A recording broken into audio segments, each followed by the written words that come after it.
మనం ఇవ్వగలిగాం. ఈరోజు చంద్రబాబు చెప్తా ఉన్న డీబీటీ సూపర్ 6 సూపర్ 10లు ఒకసారి గమనిస్తే ఆయన చెప్తా ఉన్న ఈ సూపర్ 6లు సూపర్ 10లే 1,21,619 కోట్లు అవుతా ఉన్నాయి. ఈ 1,20,619 కోట్ల రూపాయలకు కొన్ని పథకాలు ఏదైతే జగన్ చేస్తూ ఉన్నాడో అది ఆపడం ఎవరి చేత కాదు. అటువంటి కొన్ని పథకాలు ఉన్నాయి. అటువంటి పథకాలు నెక్స్ట్ స్లైడ్. అటువంటి కొన్ని పథకాలు చూడండి. ఫీజు రీయింబర్స్మెంటు, ఈరోజు పూర్తి ఫీజు రీయింబర్స్మెంటు జగనన్న విద్యాదీవెన ఇస్తూ ఉన్నాడు, వసతిదీవెన ఇస్తూ ఉన్నాడు. దాన్ని ఆపడం ఎవరి చేత కాదు. ఆరోగ్యశ్రీ ఇస్తూ ఉన్నాడు జగన్, దాన్ని ఆపడం ఎవరి చేత కాదు.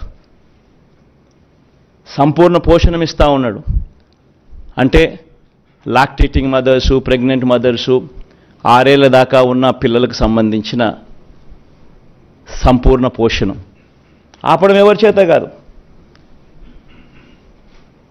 ఫ్రీ రైస్ ఇస్తూ ఉన్నాడు జగన్.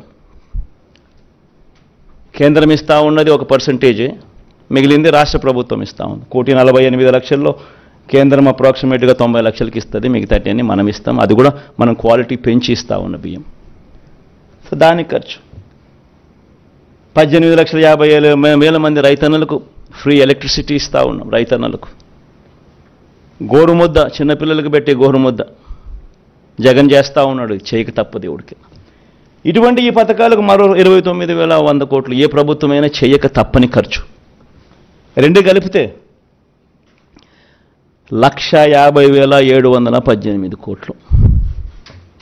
నేను అడుగుతా ఉన్నా, జగన్ ఎంతో కష్టపడితే ఎప్పుడు జరగని విధంగా పాలన చూపిస్తే 70,000 కోట్ల రూపాయలు చాలా కష్టపడితే చేయగలుగుతా ఉన్నాడు. మరి 1,50,000 కోట్ల రూపాయలతో ఆయన సూపర్ 6 అంటాడు, సూపర్ 10 అంటాడు. ఈ మాదిరిగా ప్రజలను అడ్డగోలుగా మళ్ళీ మోసం చేసేందుకు అడుగులు ముందుకు వేస్తూ ఉన్నారు అని అంటే ఇది సాధ్యమయ్యేదేనా? సాధ్యం కాదని తెలిసి ఒక రాజకీయ నాయకుడు ఈ మాదిరిగా రిపీటెడ్గా, I repeat that word, habitual offender, I repeat that word, 2014లో ముఖ్యమైన అంశాలంటూ ఈ మాదిరిగా సంతకం పెట్టి ఇంటింటికి పంపించి ముఖ్యమైన అంశాలంటూ మోసం చేసిన ఈ వ్యక్తి, ఇదే కూటమిలో ఉన్న ఇదే ముగ్గురి ఫోటోలు పెట్టి తన సంతకం పెట్టి మోసం చేసిన ఈ వ్యక్తి మళ్ళీ ఇదే హిస్టరీ రిపీట్స్ అన్నట్టుగా మళ్ళీ 2024లో మళ్ళీ ఇదే మాదిరిగా సాధ్యం కాని హామీలతో అబద్ధాలకు రెక్కలు కడుతూ ఈ మాదిరిగా సాధ్యం కాని హామీలతో 1,50,000 కోట్లకు సంబంధించి ఈ మాదిరిగా ఆయన చేయడం, మోసం చేసేదానికి అడుగులు వేయడం దొంగతనం కన్నా దొంగల కన్నా అన్యాయం కాదా అని అడుగుతా ఉన్నా. 420 కాదా, చీటింగ్ కాదా అని అడుగుతా ఉన్నా. ఆలోచన చేయండి. ఇవన్నీ కూడా నేను మీకు విడిచిపెడతా వస్తా ఉన్నా, మీ మనసులకే విడిచిపెడతా ఉన్నా.